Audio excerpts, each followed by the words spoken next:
हरे Krishna Antarctica को छोड़ करके और उसे हमारे हिंदू भाई को छोड़ करके नाम मिले भाई मुंह खोलना है that's it simple so C stands for chanting the holy names of God भगवान का नाम लेना चाहिए सिंपल है इफेक्टिव है पावरफुल है हरि का नाम so A B C अगला क्या आएगा D D stands for diet of Krishna Prasad जो खाएंगे भगवान को बोला तो खाएंगे जी क्योंकि जैसा अन्न वैसा मन और वैसा जीने का ढंग तो सबसे पहले हमें क्या करना पड़ेगा अपनी आहार शुद्धि करनी है यानी शुद्ध शाकाहारी भोजन प्रेफरेबली विदाउट अनियन गार्लिक भोग लगाएंगे हम वो पाएंगे हम अन्न शुद्ध करना चाहिए सो डी स्टैंड्स फॉर डाइट प्रसादम हमसे ज्यादा हमारे बच्चों के संस्कार अच्छे हैं संस्कार कैसे अच्छे होंगे जब अन्न का दोष होगा ना संस्कार कभी अच्छे होने वाले नहीं है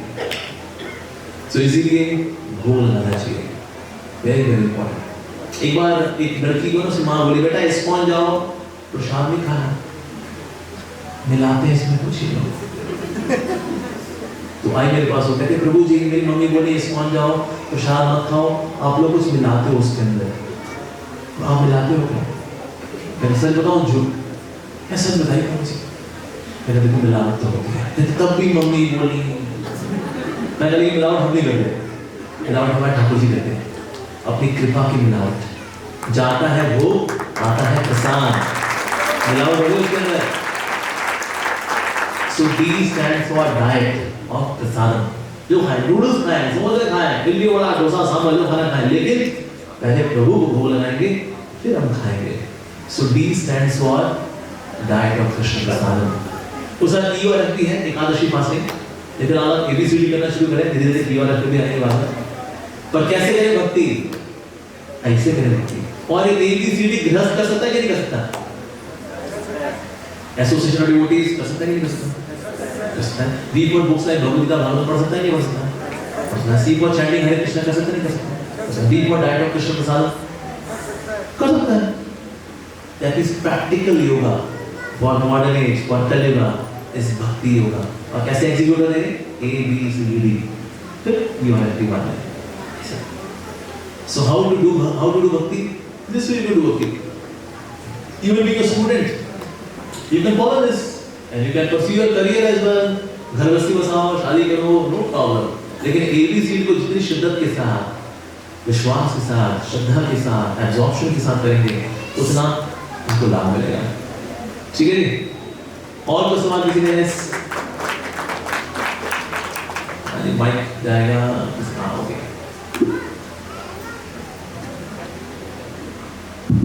हरे कृष्णा प्रभु जी हरे कृष्णा मेरा सवाल ये है कि हमें मनुष्य जीवन मिला है एक मौका मिला है भक्ति में भाग लेने का लेकिन ऐसा भी देखा जाता है कि बच्चे कभी पैदा होते हैं तो बड़े पैदा होते हैं सिर्फ बर्थ तो उनकी चेतना तो होती है कुछ महीनों के लिए इसके बाद तो उस दौरान अगर उनकी माँ ने भक्ति में भाग लिया चैंटिंग की तो हालांकि उनको मनुष्य जीवन मिलके भी नहीं मिला तो क्या ये लाभ उनको मिलेगा बिल्कुल लाभ मिलेगा ही मिलेगा अगर ऐसा हुआ कि बच्चा बस कुछ समय के लिए रहा तो उसे हरे कृष्णा किया ये उसके अकाउंट में परमानेंट रिकॉर्डेड है तो इससे उसका लाभ होगा उसके जाके उसका अगला मनुष्य जीवन कंफर्म है भगवान श्री कृष्ण का नाम जिसने सुना है उसका अगला मनुष्य जीवन कंफर्म है सो फॉर श्योर लाभ मिलेगा ही मिलेगा यस और पीछे आगे हाँ पे माता जी कहाँ जी हरे कृष्णा ये अपने वैष्णव को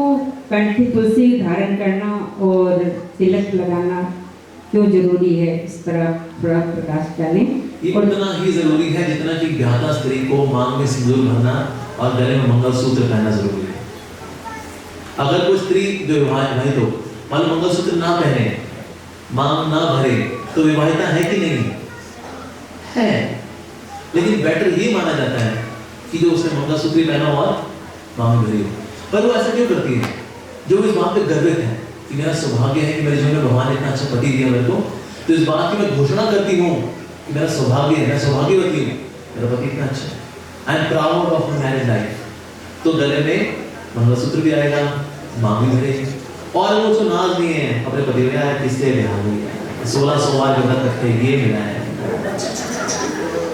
फिर उसका वो मंगलसूत्र नाई पहने, बांग नाई पहने, कहते क्या बताएं आप।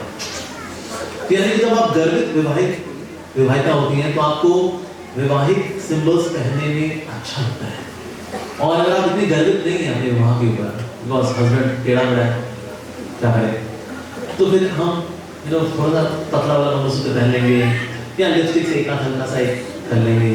पूरा मान है please, so backward you know, ऐसे सिंदूर माना देहाती तो नहीं रहेगी वो, राइट। तो यानी कि कोई सिंबल हम एक्सेप्ट करते हैं when we are proud of that particular thing or phenomena which is backing that phenomena। उस तरह से भक्ति में भी तिलक लगाना, कंठी पहनना, ये बताता है कि मेरा शरीर भगवान की सेवा में लिप्त है, मेरा शरीर भगवान की संपत्ति है। इसको सिंबलाइज करता है तिलक लगाना, कंठी पहनना। अगर कोई ना भी पहने तो भी वो भक्त कहलाएगा, लेकिन अगर उसको इस बात का गर्व है कि कृष्ण ने मुझे चुना उनकी भक्ति करने के लिए, मेरा कितना सौभाग्य है, मनुष्य जीवन को मैं सार्थक कर पाऊंगा, कर पाऊंगी, थैंक यू। तो उस गर्वित भाव को, अपने सौभाग्य को अभिव्यक्त करेंगे हम कैसे? कंठी पहन करके, this is an expression of gratitude. Love not expressed is not love. प्रेम को व्यक्त करना जरूरी है, तो प्यार नहीं है वो। जैसे मान लो आप घर पहुंचे, आप बहुत थकी हुई हैं, अपने बेटे को बोला बेटा थकी हुई, पाँव दबा देगा, और बेटा बोले माँ काम जो लेंगी अपने पाँव खुद दबा ले माँ। एक बात बोलूं, दिल में बहुत प्यार है तेरे माँ। माँ कहीं आप क्या बोल रहे थे, दूर भट्टे हूँ तेरा प्यार, थकी आ रही माँ ले गए हैं तेरे पाँव मसाज ना हो रही, दिल में बहुत प्यार, कोई प्यार नहीं है। So love not expressed is not love. तो इस तरह से हम भी कैसे भक्ति को एक्सप्रेस करते हैं कि प्रभु ग्रैटिट्यूड कैसे आए, जब हम कुछ सिंबल्स कैरी करते हैं, तुलसी कंठी माला पहनना, तिलक लगाना, क्योंकि मुझे गर्व है कि मुझको भक्ति के लिए चुना गया, थैंक यू। एक और प्रश्न। हाँ जी बोलिए। आज के युवा बच्चे घर में वैष्णव प्रसाद बनता है, पर वो बाहर जाके भटक रहे हैं और सब कुछ खाने के लिए बाहर जाके क्या खाते हैं? मोमोज, घर में बना दो मोमोज, क्या खाएंगे बाहर? नूडल्स, घर में बना दो नूडल्स, क्या खाएंगे बाहर? मैक्सिकन, घर में बना दो मैक्सिकन, बनाओ भोला खाने वाला ये पा, ये बढ़िया है, और क्या ये जो। So we should give similar items, भगवान को भोग लगा करके, why not? हमारे में जब एक लड़का आया था 31 दिसंबर की रात में हमारे यहाँ कीर्तन होता है, कीर्तन मेला, शाम को 7 से लेकर के रात के 12 बजे तक कीर्तन के लोगों के नाम लेते हुए लोग मेरे सामने जाए। तो ये लड़का जा रहा था 8-9 बजे आसपास। मैंने कहा क्यों जा रहे हो, यहीं पे हो ना? कहता नहीं प्रभु जी, हमारे ना जनकपुरी में आरडीज डांस स्टूडियो है, तो न्यू ईयर पार्टी के लिए मैं वहाँ जा रहा हूँ। मैंने कहा हमारा भी आरडीज डांस स्टूडियो है, रुक्मणी द्वारकाधीश डांस स्टूडियो, मैं नीति से नाम आरडीज डांस स्टूडियो। तो तू वहाँ जाएगा, जो तू खाएगा प्रसाद भी नहीं होगा, उसको पैसा भी देगा, तो हम तेरे को फोकट खिलाएंगे प्रसाद, ये तो फोकट है। और वहाँ तो किससे डांस करेगा? Who let the dogs out? भाव। और यहाँ तो डांस करेगा हरे कृष्णा कृष्णा कृष्णा हरे हरे, हरे राम राम राम हरे हरे। पूरा कौन सा बता देखो, हरे कृष्णा या Who let the dogs out? भाव। किस पर डांस होता है? हरे कृष्णा बैठ रहा है, तो मैंने यहाँ ही रहना, हाँ वो जो बात सही है, यानी कंटिन्यू। तो इसलिए बच्चों को हमें उसी के कंपैरिजन में बढ़िया स्पिरिचुअल ऑल्टरनेटिव्स देने हैं। Youth will come, one of the reason why youth comes to ISKCON, because हम उनको जो यूथ वाला चाहिए ना, उसका स्पिरिचुअल वर्जन दे रहे हैं उनको, अच्छा लगता है। And then continue. जैसे हम कभी कॉलेज प्रोग्राम करते हैं, हमें दाल रोटी कभी देते हैं, नूडल्स, पास्ता, मैकरोनी, इसका भूल आता है। ओ यूथ आते कहते ओए ISKCON लोग प्रसाद आ गया भाई, अरे दे लाइक इट। दोनों कीर्तन में डांस कराओ, प्रसाद कराओ, नाइस। तो इससे हमें यंगस्टर्स को स्पिरिचुअल और ऐसे डिलीशियस एंड एमिलिशियस वर्जन्स देने। यार क्या ज़ोमैटो स्विगी, मेरी माँ में ज़ोमैटो है, मेरी माँ में स्विगी है, और क्या वो ऐप डिलीट कर दिया वो, सिंपल, ठीक है। तो आप और कुछ सीखिए, थोड़ा और टेस्टी बनाइए, कुछ और वैरायटी लेके। हाँ जी, ओके। हरे कृष्णा प्रभु जी। क्योंकि आज एकादशी है तो मैं चाहता हूँ आप हम सबको एकादशी का इम्पोर्टेंस और एकादशी के दिन डूस और डोंट्स के बारे में थोड़ा सा बताइए। ओके, एकादशी मतलब ये है एक दासी, ये भगवान की दासी है एकादशी। हालांकि वैसे इसका मतलब होता है 11th day of the waxing moon and 11th day of the raining moon, इसको बोलते हैं एकादशी। तो यानी महीने में कितनी आएगी? 2, 15 दिन में 1, तो एकादशी। तो एकादशी इसके हिंदी में आता है lord Vishnu was fighting with Murnak rakshas था, इसलिए उसको मारने वाले ये मुरारी कहना है। तो वहां पे मैं बहुत थक गया, मैं सो जा रहा हूं। तो शयन एकादशी, जैसे शयन एकादशी तो भगवान ने रेस्ट किया, और रेस्ट किया, वो निकल लो भगवान ही सोए में से लग रहा था। तो भगवान के शरीर से शक्ति निकली, she fought defeated effortlessly this Murnak rakshas. भगवान ने उठाने का शुरू होती है, भगवान ने बोला अरे वाह काय बोल वो काय मूल। तो एकादशी उनका प्रभु मारे देने, अरे वाह तुम बड़ी बहादुर हो, तो प्रभु आपकी मजाक करते हो, मेरे में शक्ति आप ही से तो है, और क्या नहीं तो आप लीला करते हुए लड़ते लड़ते उधर मैं सोने के लिए जा रहा हूँ और मेरे को श्रेय देने के लिए। भगवान का लेकिन तुम्हारी सेवा से बहुत खुश हूँ, इसलिए मैं डिक्लेयर करता हूँ कि जो भी तुम्हारे लिए व्रत रखेगा उसके सारे पाप नष्ट हो जाएंगे। भगवान बहुत बढ़िया जी, तो एकादशी का दिन शुरू हुआ, तो पाप पुरुष आया भगवान के पास, प्रभु ये क्या दिन बना दिया आपने एकादशी, मैं कहाँ जाऊँगा, इतना पवित्र दिन बना दिया, मैं कहाँ जाऊँगा, मैं भी आपकी सृष्टि का हिस्सा हूँ। भगवान का ठीक है, पाप पुरुष एकादशी के दिन तुम अन्न में वास करो, ये गेहूं में चावल में इसमें तुम वास करना। तो यानी एकादशी दिन जो अन्न खाता है वो साक्षात पाप खाता है, यानी कि ऐसे ऐसे पाप उसके अकाउंट लिख दिए जाएंगे तो उसे कभी नहीं दिए। सोचो को पहुंचे यमराज के पास, यमराज बोले तू गुरु की पत्नी को ले मारो, तो नहीं सर पसंद नहीं लिखो, फिर कौन करता है एकादशी माने खाया था? अच्छा हाँ हम तो खूब राजमा चावल और डबल खाया था, तभी आया था कौन बैठा फिट। तो इसीलिए पाप पुरुष डिसाइड्स इन अन्न। In fact this one scientific research ये बताती है बॉडी के अंदर डिटॉक्स होने का बेस्ट टाइम होता है 11th day of the waxing moon, 11th day of the raining moon. क्यों? रीजन भी हम जो भी खाते हैं हमारे ब्रेन का हिस्सा बनता है 4 दिन बाद, और पूर्णिमा के दिन ज्वार भाट आता है, तुम्हारी बॉडी में 70% वाटर है, so emotional ups and downs होते हैं पूर्णिमा के दिन। पर पूर्णिमा के दिन आपके दिमाग का, आपके ब्रेन का, आपकी कॉन्शियसनेस का वो हिस्सा होगा जो पूर्णिमा से 4 दिन पहले खाया होगा। पूर्णिमा से 4 दिन पहले क्या होता है? एकादशी। एकादशी को सात्विक फूड खाना, फल खाना इत्यादि सब खा करके वी आर मोर सात्विक। सो जब टाइडल वेव्स आएंगी मून के इन्फ्लुएंस में, वी आर इमोशनली मोर सात्विक, हम लोग एजिटेट नहीं होंगे, we can manage our emotions better. ये साइंटिफिक रिसर्च है, ये किसी ग्रंथ में लिखा हुआ साइंटिफिक रिसर्च है।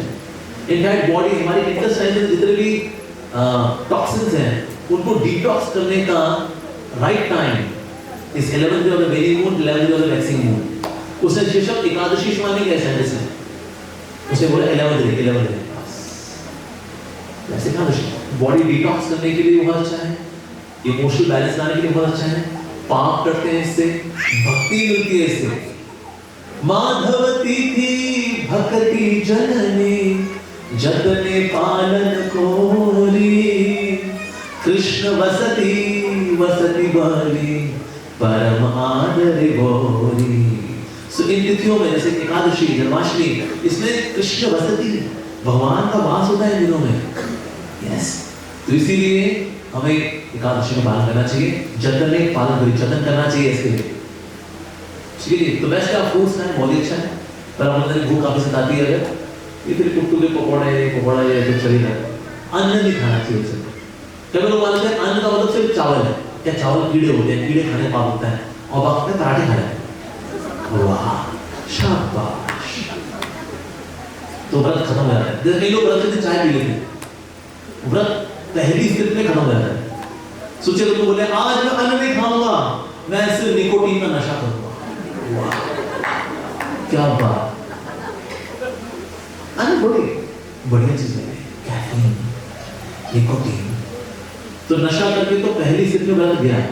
तो कई लोग ऐसे नवरात्रि करते हैं, ऐसे व्रत है, ऐसा गया, ये क्या है तो व्रत, बस हम तो खाते वर्तौल के साथ दूध, ताजमहल, कैफीन एंड निकोटीन, व्रत खलास। इससे ये व्रत का फल मिलता है, फल तो यार कुछ पता ही नहीं चला कैसा, क्योंकि व्रत का आपने कोल्ड ब्लडेड मर्डर किया, मेरे व्रत का चाय पी करके। तो व्रत के दिन चाय पीना मतलब व्रत खलास, ठीक है। बाकी एकादशी एक्चुअली पर्पस है उसे ना भगवान के बारे में सुने, श्रवण करें, वह नहीं सोचते रहते कितने घंटे बाकी हैं, ओहो 3 घंटे और बाकी हैं, 4 घंटे और बाकी हैं, जल्दी से बीते बस व्रत का बेचैना बन जाते हैं। और जैसे व्रत का 1 सेकंड ऊपर इतने उत्साह से व्रत रखते नहीं जितने उत्साह से तोड़ते हैं उसको। और व्रत के एक दिन पहले खूब खाएंगे, मतलब कल व्रत है खा लो, जिस दिन व्रत होता है आज व्रत है बस यही है बस खा लो, उसका अगले दिन कल व्रत था खा लो। मतलब व्रत नाम का व्यक्ति अगर होता है ना किसी शिलोंग की पहाड़ी पे जाके कूद के मर जाता है, मतलब कल वाले बेइज्जतियां करते हैं हमारी और कुछ नहीं, व्रत के नाम पे तो ओवर ईटिंग है और कुछ नहीं, पकौड़े शकौड़े कुकड़ी मूंगफलियां साबूदाना और कद्दू की सब्जी आलू की सब्जी चिप्स ये वो, कैसे क्या है यार व्रत कहाँ ये व्रत मैं घर में जाकर उन्होंने मेरे को एकादशी डोसा खिलाया, प्रभु चरण है प्रभु। सो व्रत रखना चाहिए, good for body good for soul. Ekadashi is very dear to Krishna, ठीक है जी। माधव तिथि भक्ति जननी, ये माधव तिथि है भक्ति प्रदान करने वाली। ओके और कुछ सवाल है? यस हाँ जी बोलो। यस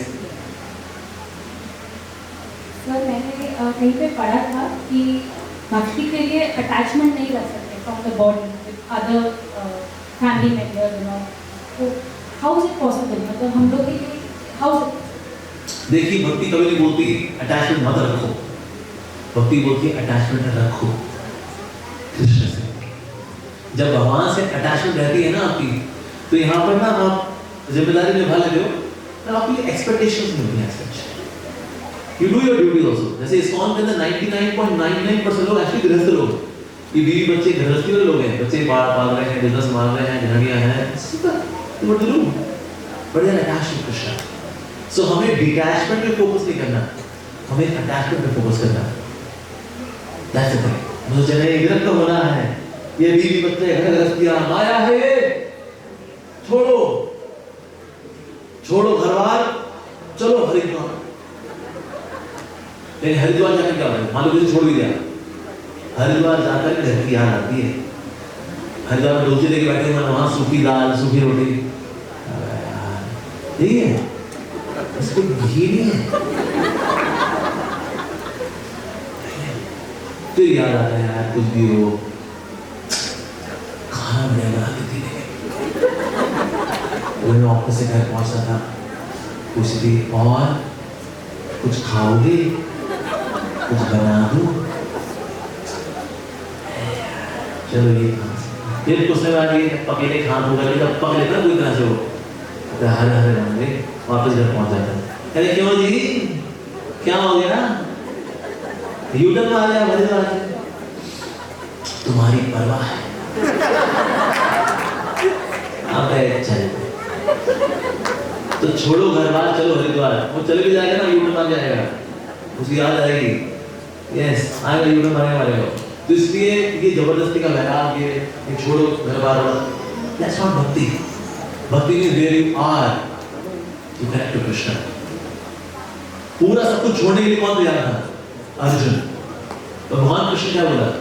मां अनुस्मर युद्ध च, remember me and fight. That is instruction for the grihastha life. Remember Krishna and do your duties, but first remember Krishna. मां अनुस्मर युद्ध च, या मां और नाम में कोई अंतर नहीं है, सो नाम अनुस्मर युद्ध च, that means you do your duties. यानी जहां पर है वहां रहकर जो भक्ति करोगे ना, भक्ति ज्यादा खिलती है। भगोड़ेपन वाली जो भक्ति होती है भक्ति खिलती नहीं, क्योंकि ना भगोड़ेपन में क्या होता है, जिम्मेदारी से भागने का भाव होता है। ऐसा नहीं भगवान से बड़ी कोई अटैचमेंट है ना, रखती वाली अटैचमेंट नहीं है। ये जो जिम्मेदारियां जब हर्ट कर रही होती है ना, अरे भागना दौड़ी ना, धक्के खा रहे हैं, गालियां खा रहे हैं, पॉलिटिक्स, छोड़ो यार। अब ये जो छोड़ना है, ये भगवान से अटैचमेंट वाला छोड़ना नहीं है, ये छोड़ना ये गैर जिम्मेदारी वाला छोड़ना। तो इस छोड़ने के अंदर स्पिरिचुअल ग्रोथ नहीं होती। इसलिए जहाँ है वहीं रह करके उसको भक्ति में आगे बढ़ना चाहिए। इसलिए इस्कॉन अंदर क्या कहती है 99.99% डिवोटीज आर गृहस्थ। कि हमारे ऐसे मुस्लिम लोग होते हैं ब्रह्मचारी बनते हैं, अदरवाइज नॉर्मल लड़की तो गृहस्थ। पर गृहस्थ में भी रहकर क्या करना पड़ेगा? भक्ति नहीं करनी। हाँ, नहीं तो गृहस्थ मतलब अस्त व्यस्त त्रस्त, चारों खाने पस्त, क्योंकि वो गृहस्थ। Don't be like that. हमें गृहस्थी में नहीं जीना, हमें गृहस्थ आश्रम में जीना है। किसको ये चमता? हमको गृहस्थी में नहीं जीना, हमको गृहस्थ आश्रम में जीना है। जैसे हम लोग भी किसने ब्रह्मचारी आश्रम, हमारे ब्रह्मचारी आश्रम में और बॉयज हॉस्टल में क्या अंतर है? सेम ही है। कुंवारे लड़के वहां भी रहते, कुंवारे लड़के यहाँ भी रहते, सेम ही है। पर उसको बोलते हैं ब्रह्मचारी आश्रम, उसको बोलते हैं बॉयज हॉस्टल। बिकॉज ब्रह्मचारी आश्रम में Krishna is the centre, so it is not called boys hostel, इसको बोलते हैं ब्रह्मचारी आश्रम। उस तरह से गृहस्थ जीवन में if television is the centre, LCD TV, उसमें नेटफ्लिक्स पे पिक्चर लगा तो झूठी गाना खा। This is the central activity of entire household. तो ये क्या है? गृहस्थी। ये क्या है? गृहस्थी। लेकिन हमें सेंटर किसको बनाना है? कृष्णा को।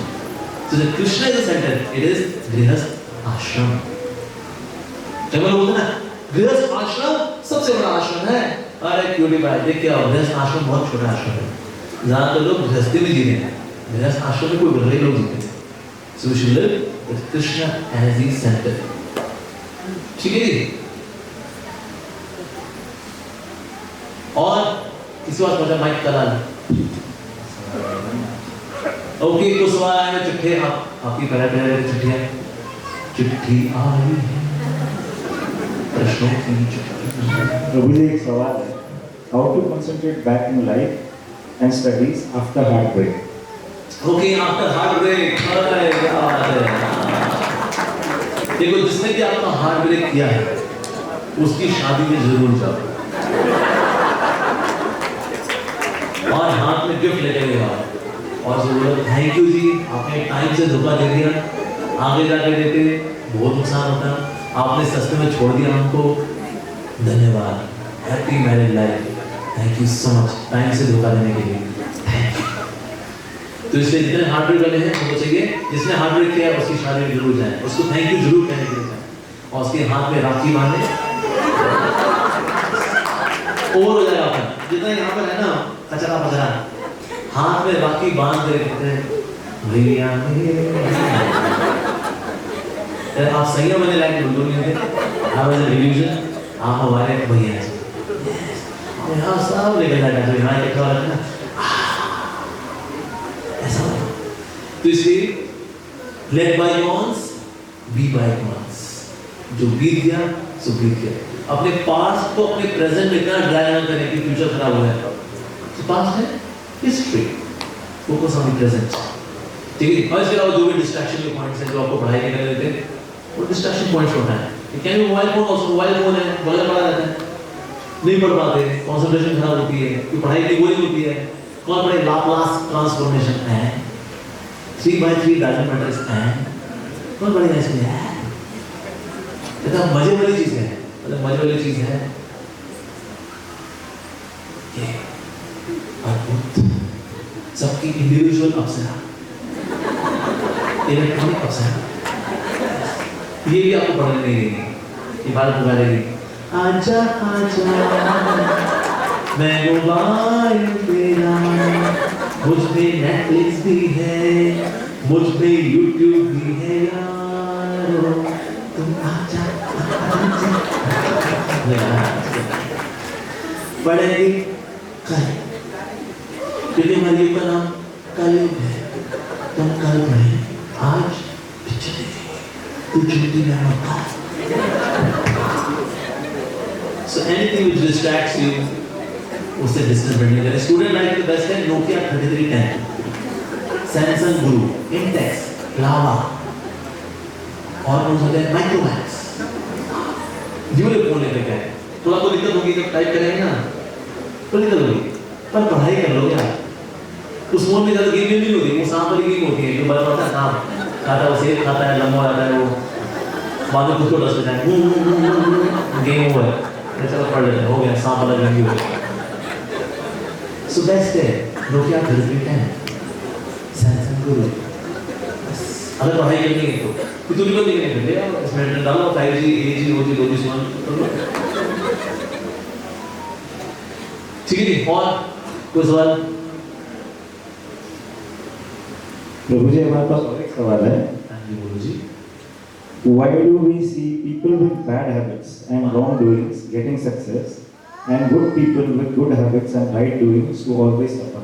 हाँ, ऐसे तो भाई बुरे लोग हैं वो बना पड़े, उनकी प्रमोशन हो गई, और अच्छे लोग शरीफ लोग वो बेचारे घिसे रहे पिट रहे हैं, और तो शरीफ का ये हाल, और जो नवाज शरीफ हैं वो बढ़ रहा है। ऐसा क्यों होता है? तो आपको एक एनालॉजी देते हैं। एक बार एक पिताजी ने किसान थे, उस बेटे को बेटा थोड़ा खेती बाड़ी में हाथ लगाया है, तेरे पिताजी ये सब पिछले काम नहीं करूँ, खेती बाड़ी मैं इंजीनियरिंग करूँगा शहर में, मैं ठीक है बीच में कभी आ जाएंगे बेटा, हाँ वो कर लेगा। सो जो लोग खेती बाड़ी करते हैं पहली पैदावार इसकी हुआ, उसी जगह दोबारा खेती करो सेकंड क्लास खेती बाड़ी, बस उपजाऊपन कम हो जाएगा। उसी जगह पर फिर से खेती करो थर्ड क्लास क्रॉप करते हैं, क्योंकि वहाँ पर फर्टिलिटी थी, उसने अपने बाल में उगाया जाएगा। तो आया बेटा आया, फर्स्ट क्लास क्रॉप थी, काटा उसने, पिताजी ने बोला टम्बलर में डाल दे बेटा, टम्बलर में डाल दिया। अगले बार फिर से आया, अरे पिता थर्ड क्लास क्रॉप थी, थर्ड क्लास क्रॉप थी, काटी टम्बलर में डाली, पिताजी ने कहा नीचे से निकाल ली, थोड़ी सी नीचे से निकाली, फर्स्ट क्लास क्रॉप में थी। तो वाह डाली थर्ड क्लास थी, निकालो क्या फर्स्ट क्लास, वाह। अगली बार आया फर्स्ट क्लास क्रॉप थी, ऊपर से फर्स्ट क्लास क्रॉप डाली, पिताजी ने नीचे थोड़ी निकाल ले, नलका खोला नीचे थोड़ी निकाली, निकली थर्ड क्लास। ये क्या भाई बंदा डाल रहा है अच्छी, निकल रहा है बेकार, ऐसा क्यों? क्योंकि ये भी कभी बोली थी, ये भी कभी बोली थी। तो आज जो अच्छे लोग हैं तो बुरा हो रहा है अगर कि थर्ड क्लास क्रॉप भी आपने कभी बोली थी, आज आप अच्छी क्रॉप डाल रहे वो भी आएगी नो डाउट। और जो लोग बुरे लोग हैं पलम में उन्होंने कभी अच्छी क्रॉप डाली, आज वो उसको भोग रहे हैं, पर आज थर्ड क्लास क्रॉप डाल रहे हैं, ये भी भोग रहे हो। Because law of Karma works with FIFO। What is FIFO? First in first out. तो इसलिए मेरे को उसको परम ने नवाज शरीफ ने परम ने उसने कुछ अच्छा भी कुछ किया था, आज उसको भोग रहा है, ये कंज्यूम होगा, आज जो कर रहा है वो भी भोगेगा वो for sure. So this how law of Karma works. ठीक है, अगला सवाल। प्रभु जी पूजा करते हुए हमेशा हमारे मन में भगवान से कुछ ना कुछ डिमांड रहती है, क्या ये सही है या हमें भगवान पे सब छोड़ देना चाहिए? देखो वैसे तो अगर आपको कुछ मांगना है मांगिए, लेकिन उसमें से पहले एक क्लॉज लगाइए, प्रीफिक्स, यदि आपकी इच्छा हो तो, फिर आपकी इच्छा बताइए, यदि आपकी इच्छा हो तो, if you so desire then आपकी डिजायर करिए। लेकिन मांगना चाहिए किससे? कृष्ण से। देवी देवताओं से मांगेंगे, देवी देवताओं से आशीर्वाद मांगेंगे, हमारा नाम भक्तों में लगे। लेकिन अगर तो संसारिक इच्छा भी हो तो भी किससे मांगेंगे हम? कृष्ण से मांगेंगे। ठीक है, तो इसलिए अगर मांगते हैं कोई खराबी नहीं है। जैसे बच्चे अगर माँ बाप से मांगे लेकिन बच्चे छोटे होते हैं तो मांगते हैं, हमको लॉलीपॉप दो, साइकिल दिला दो, ये कर दो, वो कोई बच्चे भी छोटे हैं। लेकिन यही बच्चे बड़े हो जाते हैं तो फिर मांगते नहीं, फिर पापा मैं अपनी सेवा कर दूँ, पापा बिल जमा करा लो, मम्मा मैं पापा को दबा दूँ। जो बच्चे छोटे होते हैं तो डिमांड करते हैं, जब बच्चे बड़े होते हैं तो सेवा करते हैं। उस तरह से अगर भगवान जी के छोटे भक्त हैं तो उनसे उनका मांगेंगे, प्रभु आपकी वाइफ है ना लक्ष्मी, उनको बोला ऐसे चुन्नी छोड़ी झाड़ मेरे ऊपर, पर मांगेंगे तो किससे मांगेंगे? कृष्ण से मांगेंगे। पर यदि हम भक्ति में आगे बढ़ जाते हैं फिर भगवान से भी मांगते नहीं, हमें तो भगवान बेटे की सेवा है। तो भगवान के दो तरह के बच्चे हैं, छोटे बच्चे भी हैं, बड़े बच्चे भी हैं। जो आज छोटे हैं वो भी कल बड़े बनेंगे। यानी क्या ये अच्छी चीजें मांगते हुए भगवान से आए, हमें भगवान से सेवा मांगनी चाहिए बस। Krishna how can I serve you, how can I please you. बड़ा बच्चा, छोटा बच्चा, जैसे भगवान जी दे दो ना, प्रॉफिट करा दो ना, शादी करा दो ना, प्रमोशन दिला दो ना, 6 लड़कियां होंगी बता दिला दो ना,